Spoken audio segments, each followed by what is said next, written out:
오늘은 종려주일입니다. 예수님이 십자가에 달리시기 전에 예루살렘 성에 입성하신 날을 기념하는 주일입니다. 예수님이 나귀를 타고 예루살렘 성에 입성할 때 수많은 사람들은 종려나무 가지를 꺾고 소리 지르며 환영합니다. 아이들이 꺾은 그 종려나무를 예수님은 나귀를 타고 밟아가며 입성하십니다. 어른들은 겉옷을 벗어 길에 펴고 예수님이 지나갈 때 환호합니다. 호산나, 호산나. 호산나는 우리를 구원하소서라는 뜻입니다. 이렇게 환영을 받으며 예수님은 예루살렘에 입성하십니다. 이러한 모습을 아마 헤롯과 대제사장들과 로마의 총독은 그걸 보고 매우 당황했을 것입니다. 결국은 금요일 새벽 예수님을 잡아 금요일 오전에 예수님을 십자가에 못 박힙니다. 그리고 예수님은 금요일 오후에 돌아가시게 돼요.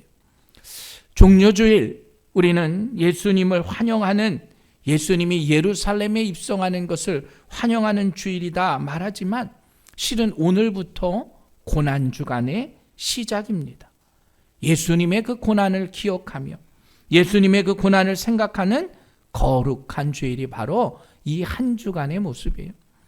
우리는 흔히 고난이라고 하는 것, 고난은 우리의 삶 전체에 걸쳐있는 어려움과 고통과 역경입니다. 개인적이고 내적인 게 고난에 포함되어 있어요. 그래서 언어적인 용어로는 실은 예수님의 고난이 아닌 순환이라고 말을 하는 게 맞습니다. 자신의 내적인 것이 아니라 외부에 의한 박해와 고통이 예수님에게 임했기 때문이, 타인에 의해서 가해진 고통과 종교적인 고통이 임했기 때문에 실은 고난주간보다는 예수님의 순환의 주간이 더 맞는 말인 것 같습니다. 아무튼 예수님은 우리의 위로자가 되시는 분이십니다. 예수님이 우리에게 위로자가 되실 수 있는 이유는 가장 큰 순환을 당하셨기 때문이에요. 우리의 길이요 진리요 생명이신 그분, 결국 모든 사람의 결론은 사는 것이에요. 생명입니다. 생명보다 더 중요한 건 있을 수가 없어요. 그래서 예수님은 그것을 우리에게 주시기 위한 은혜의 길을 걸어가신 겁니다. 여러분, 성경에서 가장 중요한 주제가 바로 그겁니다. 예수님이 주신 생명, 우리를 구원하신 은혜, 천하에 구원받을 만한 다른 이름을 우리에게 주신 일이 없는 줄 믿으시고 인생의 결론은 생명에 있음을 깨달으시길 간절히 축원합니다. 예수님은 우리의 생명을 위해서 죗값을 지불하신 겁니다. 그리고 십자가에 달리신 거예요. 오늘 본문의 말씀을 통해서 우리 때문에 죄 없으신 예수님이 십자가에 당하신 그 순환을 기억하며 우리도 이 고난주간에 믿음 안에서 십자가의 의미를 기억할 수 있는 여러분들 되시길 간절히 축원합니다. 자, 먼저 예수님이 십자가에 달리셨을 그때를 한번 생각해 봅니다. 자, 오늘 말씀 39절 말씀이에요. 지나가던 자들은 자기 머리를 흔들며 예수를 모욕하여 이르되 성전을 헐고 사흘에 짓는 자여, 네가 만일 하나님의 아들이거든 자기를 구원하고 십자가에서 내려오라 하며. 자, 십자가 곁에는 어떤 사람이 있었느냐? 지나가는 사람들이 있었어요. 순환당하는 예수님의 모습을 보고 지나갑니다. 관심도 없어요. 지금 한 사람이 십자가에서 극심한 고난을 받고 있는 겁니다. 그런데 그 옆을 그냥 지나가는 거예요. 내일이 아닌 것처럼 지나가는 겁니다. 나만 아프지 않으면 되는 거예요.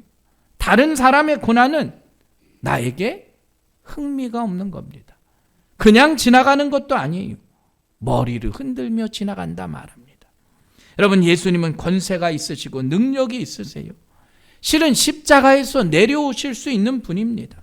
천사를 통해서라도, 말씀을 통해서라도. 그런데 예수님은 저항 없이 십자가에 매달려 계세요. 그런데 그 옆을 지나가는 사람들이 있다는 거예요. 여러분, 우리도요, 기억해야 합니다. 예수님의 그 십자가를 나는 그냥 지나가는 사람인가? 아니면 예수님의 그 십자가를 내가 바라보며 예수님의 십자가의 의미를 기억하고 있는가? 여러분, 이 고난주간은 예수님의 그 십자가의 의미를 기억하는 주간이에요. 여러분, 그 십자가를 지나가는 사람이 돼서는 안 된다는 거예요. 어떤 사람들은 머리를 흔들었다는 겁니다. 아마 쯔쯔쯔 입을 찼을 수도 있어요.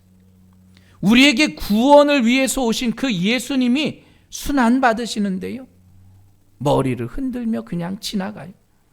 아니, 모욕합니다. 성전을 헐고 사흘에 짓는 자여, 내가 만일 하나님의 아들이어든 자기를 구원하고 십자가에서 내려오라.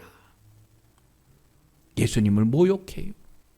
그런데 여러분, 예수님은 그 십자가에서 내려올 수 없어요. 왜냐?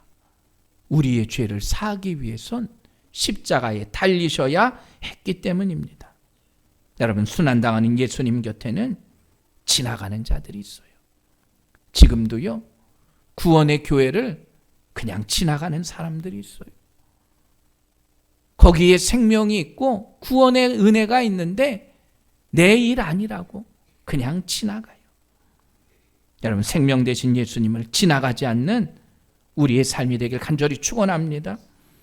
여러분의 가족 가운데 예수님을 그냥 지나가는 가족이 있어서는 안 돼요. 여러분의 가족 가운데요, 교회를 그냥 지나만 가고 있어서는 안 된다는 거예요. 우리도 그 십자가의 의미를 기억하며 예수님을 바라볼 수 있는 여러분들 되시길 간절히 축원합니다. 또 어떤 사람들이 있었냐? 희롱하는 사람도 있었어요. 41절 말씀. 그와 같이 대제사장들도 서기관들과 장로들과 함께 희롱하여 이르되 그가 남은 구원하였으되 자기는 구원할 수 없도다. 여러분, 예수님이 종교의 지도자들에게 희롱을 받으셨다라는 거예요. 그런데 그건 반대예요. 그 당시에 대제사장은 어떤 사람이었냐? 원래 이스라엘의 대제사장은 한 명입니다. 세습이 되고 종신이에요. 하나님의 부르심을 받은 대제사장은 그 아들에게 대제사장들이 물려주는 겁니다. 그런데 당시에 로마는 정치적으로 대제사장을 이용했어요. 왜냐? 대제사장이 힘이 있으니까, 대제사장을 중심으로 백성들이 모이니까 대제사장을 여러 명 임명한 겁니다. 더 나아가서는 돈 주고 팔기도 한 거예요. 그러니까 이게 말이 대제사장이지 사이비와 같습니다. 63년 동안 AD 37년에서 26년까지 대제사장이 28번 바뀌었대요. 여러분, 종신제면 한 20-30년 해야 되지 않겠습니까? 지금 캐톨릭의 그러한 교황도 몇십 년씩 하잖아요. 그런데 대제사장이 그렇게 많아졌다는 거예요. 그래서 오늘 본문에 보면 대제사장들이라고 이야기합니다. 단수로 이야기하지 않아 복수로 이야기해요. 그러니까 이스라엘 백성들이 생각하기에 대제사장이 대제사장 역할을 못하는 거예요. 대제사장을 백성들은 희롱했어요. 야, 저 사람들 옛날 같지 않구나. 권력과 손잡은 사람들이구나. 여러분, 대제사장이 희롱을 받아야 할 그런 상황인데 그들이 어떻게 해요? 예수님을 희롱한 거예요. 또 마찬가지로 서기관들도 마찬가지입니다. 율법을 연구하고 율법에 대해서 많이 안다고 이야기하지만 율법대로 살지 못했어요. 그래서 그때 바리새인들도 서기관들을 인정해 주지 않습니다. 아유, 저 사람들 율법대로 살지도 않고. 장로들도 마찬가지였다는 거예요. 장로들도 정치 세력의 아부에서 백성들과 함께하지 못했습니다. 공의로운 길을 걸어가지 못했어요. 그래서 백성들이요, 그들도 인정하지 않습니다. 여러분, 백성들의 희롱을 받았던 그들이요, 생명도 얻지 못한 그들이요, 뭐라고요? 예수님을 희롱하는 거예요. 희롱한다는 말은 원래 흉내내는 겁니다. 어떤 흉내요? 예수를 믿는 흉내만 내는 거예요. 예수님의 순환의 현장에서 많은 사람들은요, 내가 믿음이 있다 흉내만 내고 있어요. 내가 말씀을 알고 있다 흉내만 내고 있다는 거예요. 여러분, 오늘날 우리가 예수 그리스도의 십자가의 보혈의 은혜를 가지고 내가 정말 믿음 안에 살아가고 있는가를 기억해야 합니다. 내가 기도를 흉내내고 있는가? 내가 전도는 흉내내고 있는가? 내가 주님의 고난 앞에서 내 믿음의 길을 흉내만 내고 있지는 않은가? 예수님의 순환 옆에서 지나가는 많은 사람들은 흉내만 내고 있는 사람들이었음을 우리도 다시 한번 기억해야 합니다. 또 어떤 사람들이 있었습니까? 예수님의 양쪽에 강도가 십자가에 못 박혔단 말이에요. 예수님을 강도처럼 보이게 하기 위해서 가운데다 예수님을 못 박습니다. 그리고 십자가에 매달려 있어요. 여러분, 이들이 처음에 어떻게 했느냐? 44절 보면 함께 십자가에 못 박힌 강도들도 이와 같이 욕하더라. 여러분, 천하의 나쁜 죄를 지은 강도가요, 예수님을 욕하고 있다는 거예요. 그런데 우리가 잘 알듯이 이 강도 중에 한 명은 예수님 앞에 자신의 인생의 고백의 역사가 나타나요. 자, 오늘 본문과 함께 평형 본문인 누가복음 23장 39절에 보면 달린 행악자 중 하나는 비방하여 이르되 내가 그리스도가 아니냐 너와 우리를 구원하라 하되 하나는 그 사람을 꾸짖어 이르되 내가 동일한 정죄를 받고서도 하나님을 두려워하지 아니하느냐. 십자가의 두 강도가 처음에는 예수님을 비방했어요. 예수님을 욕했어요. 그런데 한 강도는 뭐라고요? 내가 동일한 정죄를 받고서도 하나님을 두려워하지 않으냐. 입장이 바뀐 거예요. 욕했던 모습에서 예수님과 함께 십자가에 달려있는 그 순간 급격한 변화가 일어난 겁니다. 여러분, 놀라운 구원의 역사예요. 예수님과 함께 십자가에 있는 그 6시간 동안 자신의 삶의 모습이 바뀐 겁니다. 지금까지는 하나님을 두려워하지 않았어요. 그러니까 강도짓을 했겠죠. 그런데 이제 주님과 함께 있으니까 무서워지기 시작한 거예요. 아, 이분이 죄가 없으신 하나님의 아들임을 깨닫게 된 겁니다. 누가복음 23장 41절 우리는 우리가 행한 일에 상당한 보응을 받는 것이니 이에 당연하거니와 이 사람이 행한 것은 옳지 않은 것이 없느니라. 아이고, 나는 죄 지을 만한 죄를 졌기 때문에 그런데 이분은 그런 분이 아니라는 거예요. 한 강도는 깨달았습니다. 여러분, 그게 은혜라는 사실을 기억하시길 간절히 축원합니다. 십자가에 달린 그 강도에게는요, 십자가에서 죽은 게 은혜였다는 거예요. 십자가의 그 고통이 그에게는 축복이었다는 겁니다. 여러분, 강도였지만요, 구원의 반열에 그가 올라간 줄 깨달으시길 간절히 축원합니다. 때로는 고난이요, 십자가의 의미가 바로 그거예요. 내가 고난 속에서도 구원의 은혜를 깨달을 때 우리는 십자가의 의미를 다시금 기억하시길 간절히 축원합니다. 그래서 강도는 예수님께 말해요. 누가복음 23장 42절 이르되 예수여 당신의 나라에 임하실 때에 나를 기억하소서. 그가 십자가에서 깨달은 건 영원한 생명이 있다는 것을 예수님을 통해서 본 겁니다. 그래서 예수님이 뭐라고 말씀하세요? 예수께서 이르시되 내가 진실로 내게 이르노니 오늘 네가 나와 함께 낙원에 있으리라 하시니라. 여러분, 강도짓 했는데요, 주님과 함께 십자가에 달려있는 그 6시간 동안 이는 구원을 얻게 된 줄 간절히 축원합니다. 여러분, 예수님은 어떤 분이세요? 살려달라고 하는 사람에게 생명을 주는 분이세요. 사모하는 영을 만족시키는 분이세요. 강도지만 죄인이지만 지나가는 사람이었지만 지금까지 예수님을 욕했음에도 불구하고 용서해달라 하시니까 용서해 주신 거예요. 살려달라 하시니까 살려주신 거예요. 그 기회를 놓치지 않은 그 강도를 우리는 기억해야 합니다. 마지막 순간이지만 구원받은 겁니다. 여러분, 고난의 현장이 이와 같습니다. 누구는 예수님을 희롱해요. 그 많은 사람들 가운데 그걸 깨닫지 못한 사람들이 훨씬 많아요. 그런데 그 강도는 극적으로 구원을 받은 겁니다. 그럼 우리도 이 순환의 계절에 구원의 현장에서 여러분 모두가 구원의 확신이 우리의 삶 가운데 차고 넘치길 간절히 축원합니다. 주님의 고난과 함께 승리할 수 있는 여러분들 되시길 간절히 바랍니다. 여러분, 십자가는 그런 의미가 있어요. 십자가를 주위에 수많은 사람들이 있었지만 구원받은 그 강도의 은혜를 우리도 기억해야 합니다. 자, 46절 말씀. 다시 본문으로 돌아가 제9시쯤에 예수께서 크게 소리질러 이르시되 엘리 엘리 라마 사박다니 하시니 이는 곧 나의 하나님 나의 하나님 어찌하여 나를 버리셨나이까 하는 뜻이라. 자, 27장을 이제 집에 가서 다시 한번 읽어보세요. 예수님께서 십자가에 죽으셨을 때 상당히 혼란스러웠습니다. 예수님이 돌아가신 게 엄숙한 예배 가운데 그런 게 아니에요. 한쪽에서는 예수님의 옷을 나눈다, 막 싸워요. 야, 내가 저 옷을 갖는다, 제비 뽑습니다. 또 한쪽에서는 예수님께 손가락질하며 악담을 합니다. 그리고 양편에는 강도들이 매달려 있어요. 비명을 지르고 욕을 하고 다른 강도는 살려달라 애원합니다. 이 가운데 예수님이 얼마나 지치셨을까? 얼마나 힘이 빠지셨을까? 밤새 채찍에 맞으셨어요. 고문당하고 유혈이 낭자한 가운데 십자가에 달려 계신 겁니다. 이러한 가운데 주님은 마지막 힘을 다하여 엘리 엘리 라마 사박다니 아람어로 말씀하세요.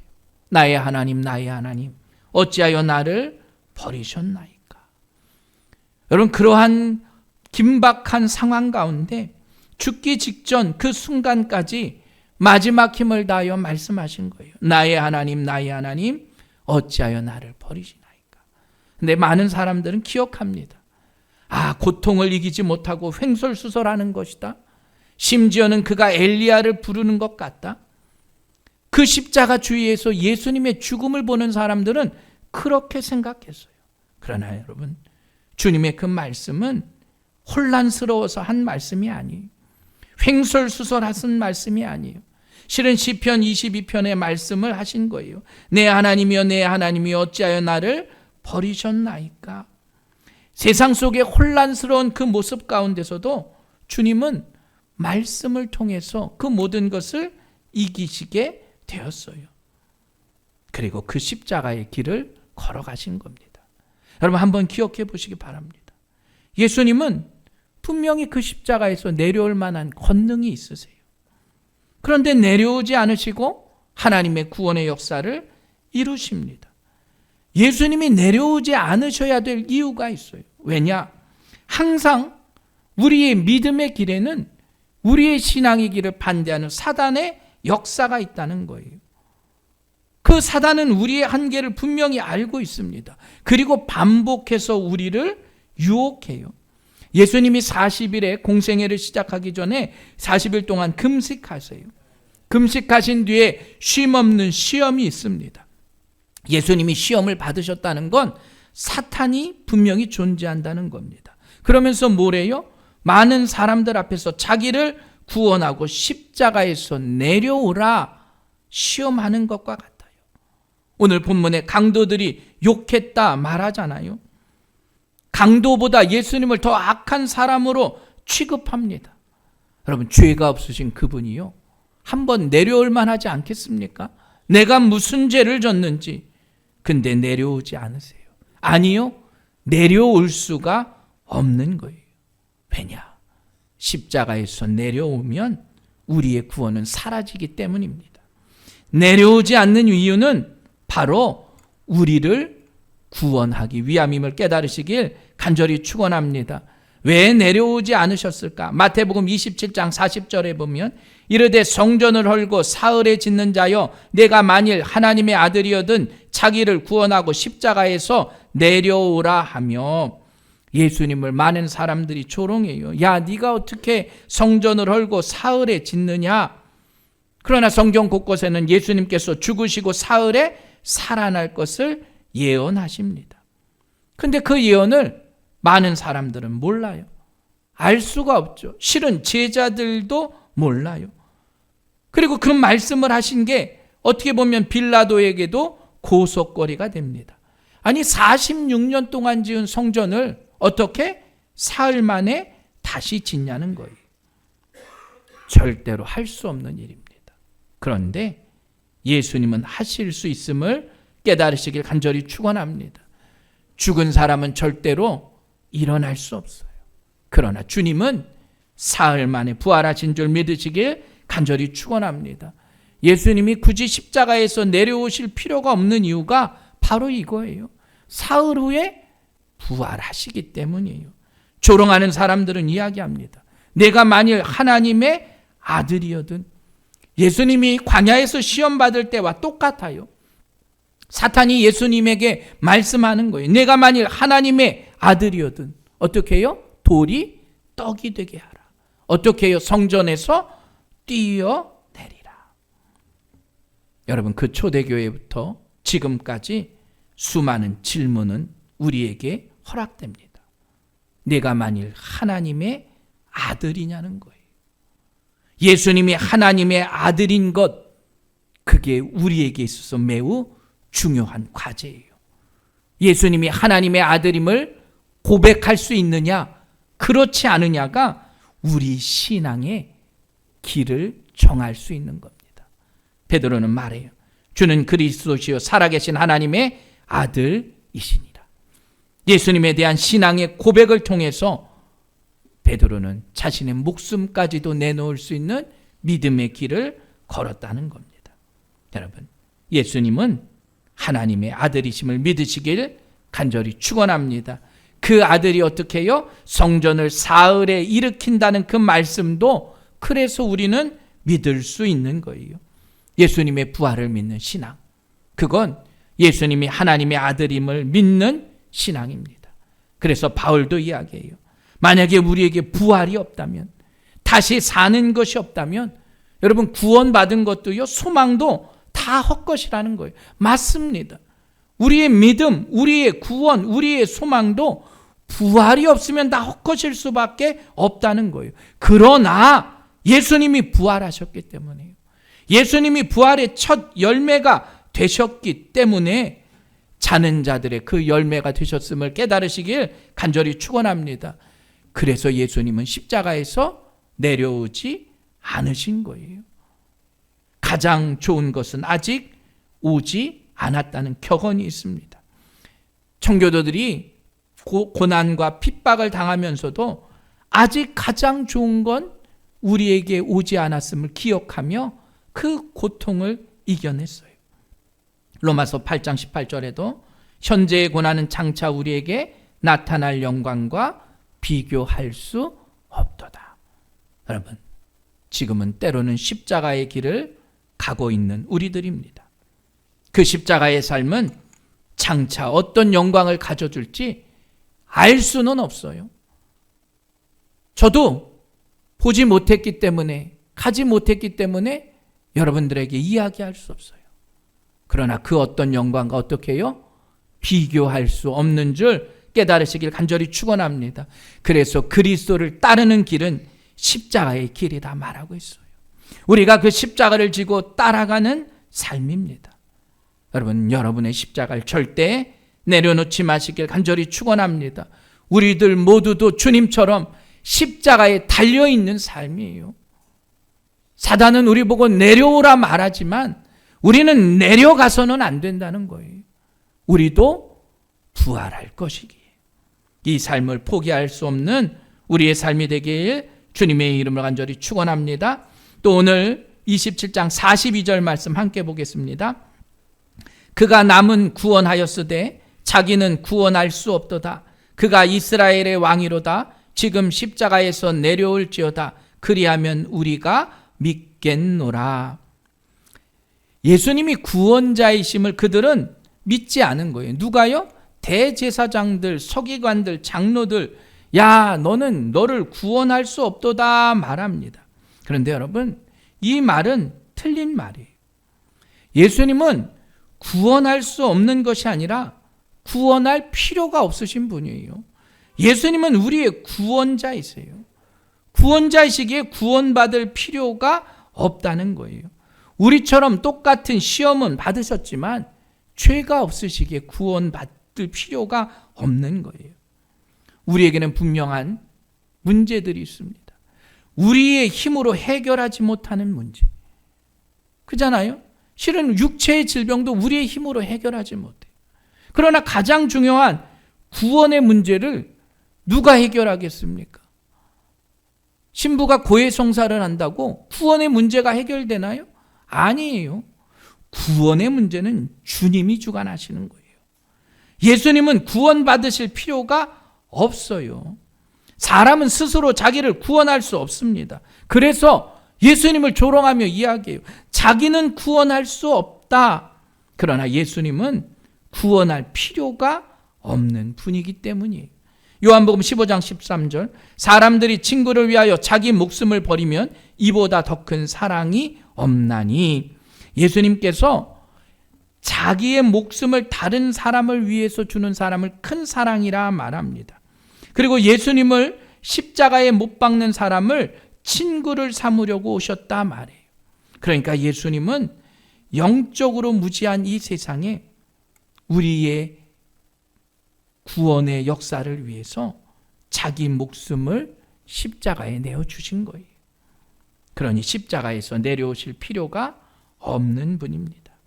여러분, 예수님이 십자가에 달리신 그 의미와 그 은혜를 다시 한번 기억할 수 있는 여러분들 되시길 간절히 축원합니다. 예수님은 자기를 구원하러 오신 분이 아니라 남을 구원하러 오신 분이에요. 우리를 구원하러 오신 분이에요. 구원이 필요한 사람은 바로 우리들이었다는 거예요. 예수님을 조롱하던 수많은 사람들이 있었습니다. 로마의 군중과 또 대제사장과 서기관들과 장로들, 자신의 구원에는 등한히 하지만 구원이 정말로 필요한 게 누구인지 그들은 알지 못했어요. 예수님은 자기를 위해서가 아니라 모든 사람을 위해서 십자가에 달리셨음을 깨달으시길 간절히 축원합니다. 예수님의 그 십자가의 보혈이 누구를 위해서요? 나를 위해서 십자가에 달리셨음을 고백할 수 있는 여러분들 되시길 간절히 축원합니다. 여러분, 예수님의 그 속죄함의 의미가 바로 그거예요. 그 의미를 내가 받아들이지 않으면 나에게 구원은 없는 거예요. 예수님이 십자가의 죽음이 누구를 위함이다? 나를 위함이다. 고백할 수 있어야 된다는 겁니다. 여러분, 그래서 구원이 선물이에요. 선물로서 받아들여져야 되는 겁니다. 선물은 어떻게 해요? 준 사람에게 보답해야 합니다. 어떻게 보답해요? 주신 선물이 나에게 은혜임을 감사할 때 보답하는 거예요. 예수님의 십자가의 사랑이 바로 이와 같습니다. 예수님은 나를 위해서 십자가에 달리셨음을 기억하십시오. 이 땅의 모든 삶을 우리를 위해서 내어주신 거예요. 모든 것을 위해서 말씀을 들려주신 겁니다. 그 사랑을 위해서 기적을 베푸시고요. 누군가의 병을 고쳐주시고요. 죽은 자를 살리시고요. 귀신을 내쫓으시고요. 줄인 자를 먹이셨습니다. 자기를 위해서가 아니라 누구요? 나를 위해서 그 일을 감당하신 겁니다. 예수님은 지금 십자가에 달렸습니다. 그런데 수많은 사람들은 조롱과 순환의 자리예요. 그런데 예수님은 절대로 흔들리지 않고 큰 소리로 말씀하세요. 십자가의 그 길을 내가 간다. 여러분, 십자가의 예수님은 흔들리지 않았음을 기억하시고 우리도 그 십자가의 길을 함께 걸어갈 수 있는 우리 새생명교회 성도들 되시길 주님의 이름으로 간절히 축원합니다. 50절 말씀 봅니다. 예수께서 다시 크게 소리 지르시고 영원히 떠나시니라. 요한복음 19장 30절에 보면 더 자세히 기록돼요. 예수께서 신 포도주를 받으신 후에 이르시되 다 이루었다 하시고 머리를 숙이니 영원히 떠나가시니라. 예수님께서 십자가에 죽기 전에 선포하시고 죽으십니다. 뭐라고요? 다 이루었다. 다 이루었다는 뭡니까? 빠진 것이 없다는 거예요. 모든 것을 이루셨다는 겁니다. 뭐를 이루셨을까요? 내 기도를 들어주셨어요. 내 근심과 내 마음에 있는 걸 들어주셨어요. 내가 염려하는 모든 것, 내 생각이 미치는 그 모든 것, 그 모든 것을 구원하시고 다 이루셨습니다. 여러분, 십자가를 바라볼 때 우리가 눈물로만 주님을 바라보는 게 아니에요. 다 이루어 주신 그 소망을 바라봐야 합니다. 그래서 여러분, 십자가가 우리에겐 희망인 거예요. 그래서 예수님의 그 보혈의 십자가가 나에게는 기쁨인 겁니다. 왜냐? 다 이루셨기 때문에. 모든 것을 해결하셨기 때문에. 그게 바로 십자가의 은혜이고 능력임을 여러분 모두가 깨달으시길 간절히 축원합니다. 실은 우리는 이 자리에 있기 때문에 이미 구원을 받은 자입니다. 이미 구원을 받고 아직 이 땅에 남아있는 이유는 무엇일까요? 구원받지 않은 다른 사람들을 구원하기 위함이에요. 구원받지 못한 이들을 위해서 우리의 삶을 그들과 함께 살아가는 겁니다.